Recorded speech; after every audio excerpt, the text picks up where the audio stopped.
আমি আর মিস্টার ঘোষ বেরিয়ে পড়েছি আরামবাগে। এটা হচ্ছে শুধুমাত্র মেয়েদের সালোয়ারের পিসের দোকান, আর সাথে সাথে এখানে ছিল কাটানোর জায়গা। আমি ওখানে সালোয়ার পিস কাটাতে দিয়েছিলাম, নিয়ে এসেছি নার্সারি। নার্সারি থেকে ফুল নেবো, আর ফুল আমার বরাবরই ভীষণ পছন্দের জায়গা। যাই হোক, ফুল দেখে মনটা ভরে গেল, দু একটা ফুলের চারা তুলে নিলাম। তারপর এসেছি ফলের দোকানে, কারণ ফল আমাদের তো ভালোই লাগে, আর যেহেতু একাদশী আছে দু একদিন পরে, আর ফাঁকে বেরিয়েছি, গোপাল সেবাও দেওয়া হয়, তার জন্য বেশ শীতের দিনে কমলা লেবু, মৌসুমি লেবু, এগুলোর তো আলাদা রকমই টেস্ট থাকে। যাই হোক, আঙুরও নিলাম, বেশ ভালো লাগলো ফলগুলো দেখে, দু একটা নিয়ে যাই বাড়ির জন্য। তারপর যেতে যেতে মাঝখানে ফুলের চারাগুলোকে বোস করিয়ে, আর এইদিকে আমি বসে ফিরছি বাড়ি।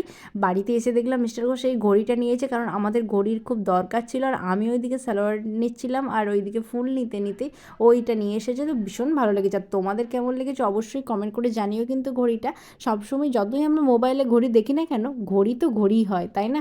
ঘড়ির সময়ের একটা আলাদাই মর্যাদা পাই। যাই হোক, দেখা হবে নেক্সট মিনি পার্টে।